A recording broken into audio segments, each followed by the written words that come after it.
Hello friends, welcome back to my YouTube channel Khatana education hub. जैसे कि हम CBS के बारे में पढ़ रहे थे, तो फर्स्ट पार्ट में हमने देखा कि सीबीएस की डेफिनेशन क्या होती है, कार्डियोवैस्कुलर सिस्टम की डेफिनेशन क्या होती है, हार्ट क्या होता है, हार्ट की साइज़ क्या होती है, शेप क्या होती है, इसका वेट कितना होता है, इसकी कितनी लेयर्स पाई जाती हैं, इसमें कितने बाल्स पाए जाते हैं, कितने पार्ट पाए जाते हैं और कितनी इसमें चेम्बर्स पाए जाते हैं, उनके बारे में हमने फर्स्ट पार्ट में जाना। आज हम इसके सेकंड पार्ट में जानेंगे कि इसमें के फंक्शन क्या है, कार्डियक साइकिल क्या है और स्टॉक वॉल्यूम क्या है, इसको कौन सी आर्टरी या वेन ब्लड सप्लाई करती है हार्ट को, उसके बारे में हम जानेंगे। तो सबसे पहले हम इसके बारे में बात करते हैं। तो फंक्शंस में हम देखेंगे सबसे पहले कि पंप आउट द ब्लड, यानी कि जो हार्ट का जो प्राइमरी फंक्शन होता है उसका काम होता है ब्लड को पंप करना। और सेकेंडरी फंक्शन में देखेंगे ऑटो न्यूट्रिएंट ऑर्गन, यानी कि जो हमारे बॉडीज में टिश्यूज़ पाए जाते हैं उनको ऑक्सीजन और न्यूट्रिएंट को प्रोवाइड करवाना ही हार्ट का फंक्शन होता है। नेक्स्ट है इसमें बीपी। बीपी जो हमारे बॉडी में ब्लड पाया जाता है उसको ब्लड को प्रेशर को मेंटेन करने का काम भी हार्ट का होता है। Conductive system of the heart के बारे में जानेंगे। किसके बारे में? Conductive system of the heart. Heart को कंडक्टिव सिस्टम को मेनली 4 कंपोनेंट से मिलकर बना होता है। कितने कंपोनेंट से बना होता है? 4 कंपोनेंट से मिलकर बना होता है। सबसे पहला है S node, A V node, bundle of His ओपन केशन फाइबर से मिलकर बना होता है। तो सबसे पहले हम इसमें ऐसे नोड के बारे में बात करेंगे। तो ऐसे नोड को सीसो सिनोएट्रियल नोड के नाम से भी जानते हैं। इसकी फुल फॉर्म होती है सिनोएट्रियल नोड के। तो ऐसे नोड जो हमारा राइट एट्रियम की बॉल होती है जिसमें सुपीरियर वेना केवा पाई जाती है। क्या पाई जाती है? सुपीरियर वेना केवा पाई जाती है। उसकी ओपनिंग पर स्थित होता है। किसकी? सुपीरियर वेना केवा की ओपनिंग पर स्थित होता है। इसे हम pacemaker of the heart के नाम से भी जानते हैं। किस नाम से? Pacemaker of the heart के नाम से भी जानते हैं, क्योंकि जो ये नोड होता है वो हार्ट के अंदर इम्पल्स जनरेट करने का काम करता है। क्या करने का? इम्पल्स जनरेट करने का काम करता है। इस वजह से हम pacemaker of the heart के नाम से जानते हैं। जो इसकी इम्पल्स जनरेट करने की जो कैपेसिटी होती है वो 60 से 70 बीट पर मिनट होती है। कितनी? 60 से 70 बीट पर मिनट होती है। 60 से 80 बीट पर मिनट होती है। बीट पर मिनट होती है। ऐसे पी सेल्स के द्वारा मिलकर बनी होती है। ये किससे? पी सेल्स के द्वारा मिलकर बनी होती है। इस नोड के द्वारा इम्पल्स का ट्रांसमिशन 0.05 ml गति से कितना होता है? कितना? 0.05 ml की गति से किया जाता है। नेक्स्ट इसमें हम ए बी नोड के बारे में जानेंगे। किसके बारे में? ए बी नोड के बारे में। जो हमारा एट्रियल सेप्टम होता है, कौन सा? एट्रियल सेप्टम होता है, उसके लोअर बॉर्डर पर सिचुएटेड रहता है ए बी नोड। जो हमारा एट्रियल सेप्टम होता है उसके लोअर बॉर्डर पर सिचुएटेड रहता है ए बी नोड। इसे हम secondary heart of the body के नाम से भी जानते हैं, क्योंकि जो हमारा ऐसे नोड है उसके फेल हो जाने के बाद ये इम्पल्स को जनरेट करने का काम करता है। ये जो ऐसे नोड के द्वारा जो इम्पल्स जनरेट की जाती है उनसे रिसीव कर कर बंडल ऑफ हिंज तक भेजता है। कहाँ पे? बंडल ऑफ हिंज तक भेजता है। कहाँ पे भेजता है? बंडल ऑफ हिंज तक भेजता है। और इसके जो पी सेल्स प्रेजेंट होती है, क्या प्रेजेंट होती है इसमें? पी सेल्स प्रेजेंट होती है, जिसके कारण इम्पल्स जनरेट करने का कार्य करता है। क्या करने का कार्य करता है? इम्पल्स जनरेट करने का कार्य करता है। और इसकी जो कैपेसिटी होती है इम्पल्स जनरेट करने या फॉर्मेशन की जो कैपेसिटी होती है वो कितनी होती है? 40 से 60 बीट पर मिनट। कितनी होती है? 40 से 60 बीट पर मिनट होती है। कितनी होती है? 40 से 60 बीट पर मिनट होती है। नेक्स्ट हम इसमें बंडल ऑफ हिंज के बारे में बात करेंगे। किसके बारे में? बंडल ऑफ हिंज के बारे में। ये एक तंतुओं का गुच्छा पाया जाता है। किसका गुच्छा पाया जाता है? तंतुओं का गुच्छा पाया जाता है जो इम्पल्स को ग्रहण कर कर पुंकेसर फाइबर तक पहुंचाता है। पुंकिन्स फाइबर तक पहुंचाता है। कहाँ तक पहुंचाता है? पुंकिन्स फाइबर तक पहुंचाता है। और ये ए बी नोड के नीचे वेंट्रिकुलर सेप्टम पर स्थित होता है। कहाँ पे? ए बी नोड के जो नीचे वेंट्रिकुलर सेप्टम पाया जाता है उसके नीचे स्थित होता है। यह तंतु जो ये तंतु होते हैं, तंतुओं का गुच्छा होता है, आगे जाकर ब्रांच लाइक में डिवाइड हो जाता है, ब्रांचों में डिवाइड हो जाता है, जिसे हम पुंकेसर फाइबर्स के नाम से जानते हैं। किसे? पुंकेसर फाइबर्स के नाम से जानते हैं। नेक्स्ट इसमें हम पुंकेसर फाइबर्स के बारे में जानेंगे। तो ये एक छोटे छोटे तंतुओं का जाल बना होता है। कितने छोटे छोटे तंतुओं का जाल बना होता है जो कि लेफ्ट और राइट वेंट्रिकल के अंदर जाकर स्थित रहते हैं। जो लेफ्ट और वेंट्रिकल लेफ्ट और राइट वेंट्रिकल होता है, जो हमारा लेफ्ट और राइट वेंट्रिकल होता है उसके अंदर अंदर या फिर स्थित होते हैं, अंदर स्थित होते हैं, जो वेंट्रिकल को कॉन्ट्रैक्ट करने का काम मतलब सुकड़ाने का काम करते हैं। क्या काम करते हैं? वेंट्रिकल को कॉन्ट्रैक्ट कॉन्ट्रैक्ट करने का काम करते हैं। किसका काम करते हैं? कॉन्ट्रैक्ट करने का काम करते हैं। कार्डियक साइकिल के बारे में जानेंगे। किसके बारे में? कार्डियक साइकिल के बारे में। हार्ट के अल्टरनेटरी किसके? हार्ट के अल्टरनेटरी कॉन्ट्रैक्शन एवं रिलैक्सन होने को ही कार्डियक साइकिल नाम से जानता है। हार्ट का अल्टरनेटरी कॉन्ट्रैक्शन और रिलैक्सेशन होना ही हार्ट के कार्डियक साइकिल कहा जाता है। Cardiac cycle is a continuous process. Cardiac cycle is continuous मतलब लगातार होने वाली प्रोसेस है। कैसी प्रोसेस है? कार्डियक साइकिल एक लगातार होने वाली प्रोसेस है जिसमें एट्रियम कॉन्ट्रैक्शन के दौरान वेंट्रिकल रिलैक्स करता है। जो हमारा एट्रियम कॉन्ट्रैक्ट करता है उस टाइम तो वेंट्रिकल हमारा रिलैक्स रहेगा, और वेंट्रिकल के कॉन्ट्रैक्शन के दौरान एट्रियम रिलैक्स रहेगा।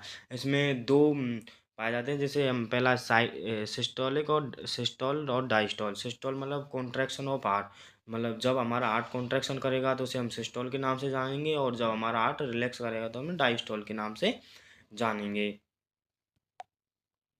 वेंट्रिकुलर सिस्टोल के बारे में जानेंगे। किसके बारे में? Ventricular systole. एट्रियम सिस्टोल के बाद वेंट्रिकुलर सिस्टोल की प्रोसेस होती है। किसके? एट्रियम सिस्टोल के बाद वेंट्रिकल सिस्टोल की प्रोसेस होती है। उसमें वेंट्रिकुलर के कॉन्ट्रैक्शन के दौरान, किसके? वेंट्रिकुलर के कॉन्ट्रैक्शन के दौरान एट्रियो वेंट्रिकुलर जो हमारे बाल पाए जाते हैं। किसमें? वेंट्रिकुलर के कॉन्ट्रैक्शन के दौरान जो हमारे एट्रियो वेंट्रिकुलर बाल पाए जाते हैं वो बंद हो जाते हैं। जिसके बंद होने के कारण जो S S1 heart sound produce होती है। कौन सी heart sound? S1 heart sound produce होती है, जिसे हम लव की ध्वनि के नाम से भी जानते हैं। किसकी? लव की ध्वनि के नाम से भी जानते हैं। नेक्स्ट हम इसमें वेंट्रिकुलर डायस्टोल के बारे में जानेंगे। तो इसमें क्या होता है कि जो वेंट्रिकुलर्स हैं जो रिलैक्स करते हैं। क्या करते हैं? रिलैक्स करते हैं। उस दौरान जो हमारे सेमिनुलार बाल पाए जाते हैं, कौन से? सेमिनुलार बाल पाए जाते हैं, वो बंद हो जाते हैं, और बंद होने पर S2 साउंड प्रोड्यूस होती है। कौन सी साउंड? S2 साउंड प्रोड्यूस होती है, जिसे हम डब के नाम से भी जानते हैं। किसके नाम से जानते हैं? डब के नाम से जानते हैं। नेक्स्ट हम इसमें जॉइंट डिस्क के बारे में बात करेंगे। किसके बारे में? Joint disc. जो एट्रियम तथा वेंट्रिकुलर जिस टाइम रिलैक्स रहते हैं, कौन के? एट्रियम और वेंट्रिकुलर जिस टाइम रिलैक्स रहते हैं, इस स्टेज में blood superior inferior vena cava pulmonary veins से ब्लड एट्रियम तथा ब्लड वेंट्रिकल्स के अंदर फ्लो करता है। किसके अंदर? ब्लड वेंट्रिकल्स के अंदर फ्लो करता है। उस टाइम उसे हम जॉइंट डिस्क के नाम से जानते हैं। किसके नाम से? जॉइंट डिस्क के नाम से जानते हैं। जैसे कि जो हमारे एट्रियम वेंट्रिकुलर रिलैक्स अवस्था मतलब बिल्कुल शिथिल अवस्था में रहते हैं, उसे हम जॉइंट डिस्क के नाम से जानते हैं। जो ये शिथिल अवस्था की जो टाइमिंग है कितनी होती है? 0.4 सेकेंड। कितनी? 0.4 सेकेंड रहती है। जो हमारी इसकी टाइमिंग होती है वो 0.4 सेकेंड रहती है। इसमें जो ब्लड है वो एट्रियम तथा वेंट्रिकल्स में जो हमारी superior vena cava pulmonary veins और पाई जाती है उनके अंदर फ्लो करता है। क्या करता है? ओनली फॉर फ्लो करता है। उसे हम जॉइंट डिस्क के नाम से जानते हैं। इसकी टाइमिंग 0.4 सेकेंड होती है। नेक्स्ट हम इसमें लेयर्स ऑफ ब्लड वेसल्स, किसके बारे में? लेयर्स ऑफ ब्लड वेसल्स के नाम से ब्लड वेसल्स के बारे में जानेंगे। इसमें तीन लेयर्स पाए जाते हैं: ट्यूनिका एक्सटर्मा, ट्यूनिका मीडिया, ट्यूनिका इंटरमा। सबसे पहले हम ट्यूनिका एक्सटर्मा के बारे में जानेंगे। तो ट्यूनिका एक्सटर्मा सबसे बाहर की लेयर होती है। कौन सी लेयर होती है? ये सबसे बाहर की लेयर होती है, और ये कनेक्टिव टिश्यू से मिलकर बनी होती है। किससे? कनेक्टिव टिश्यू से मिलकर बनी हुई होती है ये। इसमें नर्व सप्लाई प्रेजेंट होती है। क्या प्रेजेंट होती है इसके अंदर? नर्व सप्लाई प्रेजेंट होती है।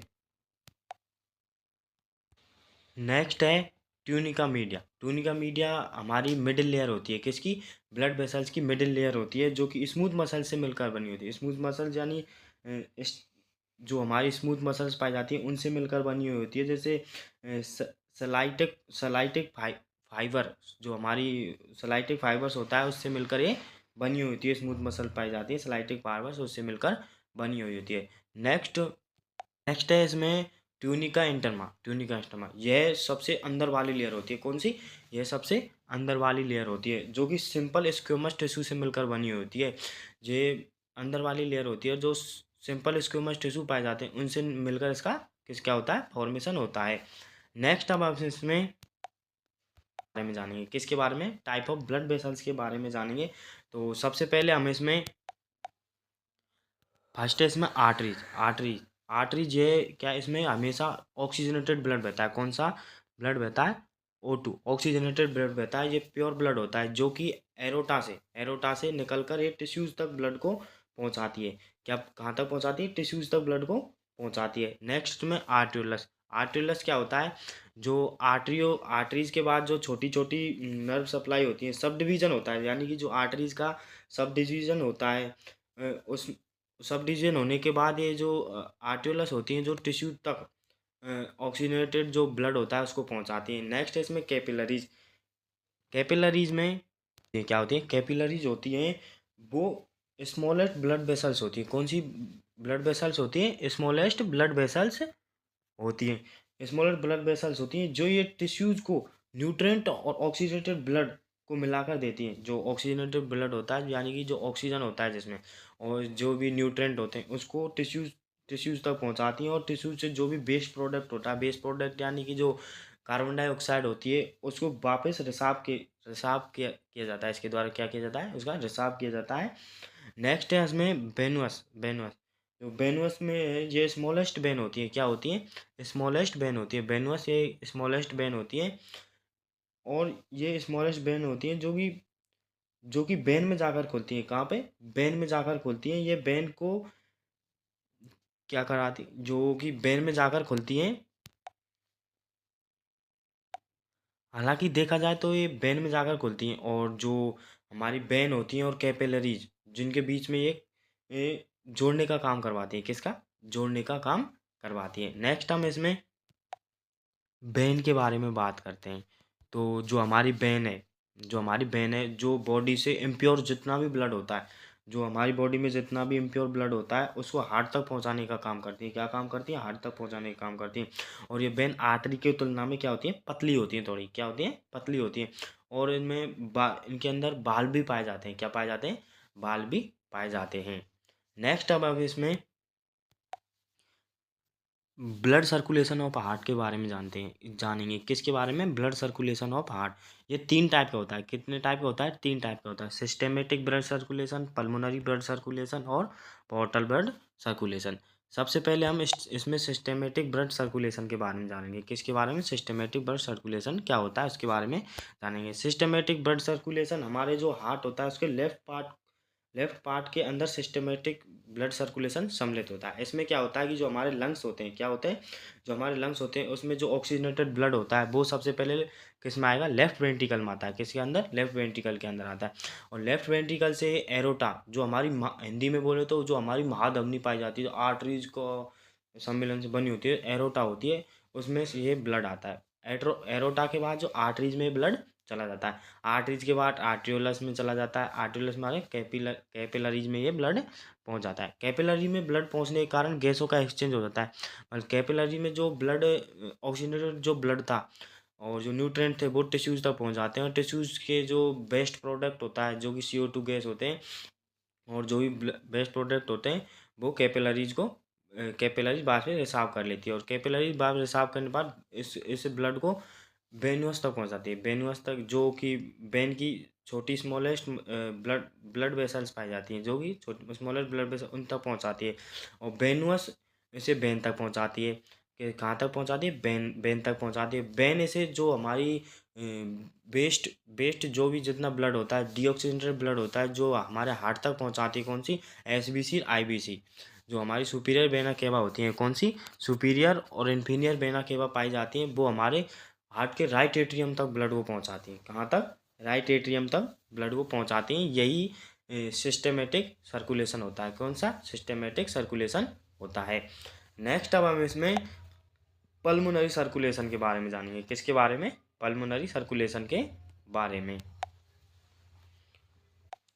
तो इसमें देखेंगे कि जो हमारा ब्लड होता है, डीऑक्सीनेटेड ब्लड होता है, वो राइट वेंट्रिकल में होता है। राइट वेंट्रिकल से होकर पल्मोनरी आर्टरीज में जाता है। जो जो डीऑक्सीनेटेड जितना भी ब्लड होता है वो पल्मोनरी आर्टरीज में जाता है, यानी कि फुफ्फुस धमनियों में जाता है। फुफ्फुस हिंदी हिंदी बोले फुफ्फुस धमनियों में जाता है। फुफ्फुस धमनियों यानी लंग्स में जाता है। लंग्स में जाकर जितना भी डीऑक्सीजनेटेड ब्लड होता है जिसमें कार्बन डाइऑक्साइड होती है, वो पूरी की पूरी चेंज होकर लंग्स के द्वारा उसमें ब्लड में O2 मिला दी जाती है। क्या मिला दी जाती है? O2 जो ऑक्सीजन गैस होता है जिससे ऑक्सीजनेटेड ब्लड होता है। O2 मिलाने के बाद इसे लेफ्ट एट्रियम में भेज दिया जाता है। लेफ्ट एट्रियम के बाद फिर से वो सिस्टमेटिक सर्कुलेशन चालू हो जाता है। लेफ्ट एट्रियम में भेजने तक पल्मोनरी सर्कुलेशन कहलाता है। क्या क्या कहलाता है? पल्मोनरी सर्कुलेशन कहलाता है। सर्कुलेशन के बारे में जानते हैं। किसके बारे में? पोर्टल सर्कुलेशन के बारे में। यह जो जीआई सिस्टम होता है, जो कि डाइजेस्टिव सिस्टम होता है, उसके जितने भी ऑर्गन्स होते हैं उसमें डीऑक्सीजनेटेड जो ब्लड होता है, कौन सा? जो डीऑक्सीजनेटेड ब्लड होता है उसको ले जाने के लिए जो वेन निकलती हैं, कौन कौन सी वेन होती हैं? वो स्प्लेनिक वेन और मेसेंट्रिक वेन। कौन सी? स्प्लेनिक वेन और मेसेंट्रिक वेन होती हैं। ये वेन ब्लड को पोर्टल वेन के अंदर छोड़ देती है। किसके अंदर छोड़ देती है? पोर्टल वेन के अंदर छोड़ देती है। और पोर्टल वेन के अंदर छोड़ने के बाद जो पोर्टल वेन के अंदर जो डीऑक्सीजनेटेड ब्लड होता है वो लीवर से होते हुए किधर से होते हुए? लीवर से होते हुए हेपेटिक वेन के अंदर छोड़ दिया जाता है। किसके अंदर? हेपेटिक वेन के अंदर छोड़ दिया जाता है। हेपेटिक वेन के अंदर छोड़ने के बाद ब्लड को ब्लड वेसल से सीधा हार्ट हार्ट तक नहीं पहुंचाया जा सकता। किसके? हार्ट तक नहीं पहुंचाया जा सकता। तो उसके लिए एक मिडिल ऑर्गन की ज़रूरत पड़ती है, जैसे हम पोर्टल वेन के नाम से जानते हैं। किसके के नाम से जानते हैं? उसे हम पोर्टल वेन के नाम से जानते हैं। हेपेटिक हेपेटिक वेन ब्लड को आईबीसी यानी इन्फीरियर वेना केवा, किसके अंदर? इन्फीरियर वेना केवा के अंदर छोड़ देती है। हेपेटिक जो हमारी वेन होती है उसे ब्लड को इन्फीरियर वेना केवा तक छोड़ देती है, और जो हमारी inferior vena IBC inferior vena cava होती है इस ब्लड को राइट एट्रियम के अंदर जाकर छोड़ देती है। बाद में राइट एट्रियम राइट वेंट्रिकल में छोड़ देता है। राइट वेंट्रिकल से पल्मोनरी आर्टरीज लंग्स में जाकर लंग्स में जो भी डीऑक्सीजनेटेड ब्लड होता है ऑक्सीजनेटेड ब्लड हो जाता है, यही हमारा। और फिर उसके बाद लेफ्ट एट्रियम में आ जाता है। यही ब्लड कार्डियक साइकिल चलती रहती है। नेक्स्ट हम इसमें एरोटा के बारे में जानते हैं। किसके बारे में? एरोटा के बारे में। एरोटा के कितने टाइप्स होते हैं? ये 3 टाइप की होती है। असेंडिंग एरोटा, आर्च एरोटा और डिसेंडिंग एरोटा। कितने टाइप की होती है? 3 टाइप की। Ascending aorta, arch aorta, descending aorta होती है। नेक्स्ट हम इसमें इसके blood supply of the heart, जो हमारी हार्ट के अंदर ब्लड सप्लाई होती है, क्या क्या होता है? जो हमारा हार्ट होता है उसके अंदर ब्लड सप्लाई होती है, जो किसके द्वारा होती है? लेफ्ट और राइट कोरोनरी, दोनों लेफ्ट और राइट की जो भी कोरोनरी आर्टरीज होती हैं उसके द्वारा हमारी ब्लड सप्लाई होती है। इसे हम जो ये लेफ्ट और राइट कोरोनरी आर्टरी होती हैं, क्या होती हैं? लेफ्ट और राइट कोरोनरी आर्टरी होती हैं, जो किससे निकलते रही हैं? जो हमारी असेंडिंग अरोटा पाई जाती है। असेंडिंग अरोटा पाई जाती है। क्या पाई जाती है? असेंडिंग अरोटा पाई जाती है, उससे निकलती हैं। नेक्स्ट है कि हम स्टॉक वॉल्यूम के बारे में बात करते हैं। स्टॉक वॉल्यूम क्या होता है? स्टॉक वॉल्यूम में हार्ट द्वारा एक साइकिल और क्या हार्ट द्वारा तो कॉन्ट्रैक्शन के दौरान जो ब्लड पंप किया जाता है उसे हम पंप किए जाना ब्लड वाला जो ब्लड होता है उसे ब्लड वॉल्यूम को हम स्टॉक वॉल्यूम के नाम से जानते हैं। किसके नाम से? स्टॉक वॉल्यूम के नाम से जानते हैं। यानी कि देखा जाए जो हमारी कार्डियक साइकिल होती है, जो कार्डियक साइकिल एक बार में कितना जो भी कौन हार्ट कॉन्ट्रैक्ट करता है उस टाइम कितना कितना ml नॉर्मल अमाउंट किसका होता है? इसका 70 ml। जो हमारी कार्डियक साइकिल कॉन्ट्रैक्ट के बाद कितना ब्लड रिलीज या कंज्यूम करती है वो 70 ml होता है। उसके अम, उसके कॉन्ट्रैक्शन के दौरान जो कार्डियक साइकिल जो ब्लड पंप करता है, पंप यानी कि जो ब्लड हमारा हार्ट जो पंप करेगा ब्लड, जो उसका ब्लड वॉल्यूम होगा, जितनी ब्लड की मात्रा होगी, कितनी मात्रा होगी उसकी? 70 ml। कितनी? 70 ml की जो मात्रा होगी उसे हमें स्टॉक वॉल्यूम के नाम से जानते हैं। और जो हमारी कार्डियक साइकिल है, एक कार्डियक साइकिल को कंप्लीट होने में कितना टाइम लगता है? 0.8 सेकेंड। इसकी ये इंपॉर्टेंट है क्या? 0.8 सेकेंड एग्जाम में पूछने वाला सवाल है ये। 0.1 कार्डियक साइकिल को कंप्लीट होने में कितना टाइम लगता है? 0.8 सेकेंड। और कितना ब्लड ब्लड वॉल्यूम जो कितना होता है, कितना 70 ml, कितना 70 ml होता है, उसे हम स्टॉक वॉल्यूम के नाम से जानते हैं। नेक्स्ट है इसमें कार्डियक आउटपुट के बारे में बात करेंगे कि 1 मिनट में हृदय द्वारा पंप किए जाने वाला जितना भी ब्लड का जो अमाउंट होता है, हमें उसे कार्डियक आउटपुट के नाम से जानते हैं। या फिर हम देख सकते हैं जो हमारा स्टॉक वॉल्यूम होता है और जो हमारी हार्ट रेट होती है, यानी कि हम इसमें देखेंगे कि हमारा स्टॉक वॉल्यूम कितना होता है, 70 ml/मिनट, मतलब पर कार्डियक साइकिल है ना। तो इसमें 70 तो हमारा स्टॉक वॉल्यूम हो गया, और नॉर्मल हार्ट रेट कितनी होती है, 72 बीट पर मिनट होती है। तो इसमें लगभग ये 5040 इतना ml कार्डियक आउटपुट निकलेगा। तो इसी पर ये हमारा CVS चैप्टर कंप्लीट होता है। थैंक यू दोस्तों वीडियो पूरा देखने के लिए। अगर वीडियो अच्छी लगी हो तो लाइक करना, सब्सक्राइब करना, कमेंट करना ना भूलना। थैंक यू दोस्तों, मिलते हैं किसी अलग चैप्टर में, किसी अलग अलग लेक्चर के साथ। Thank you.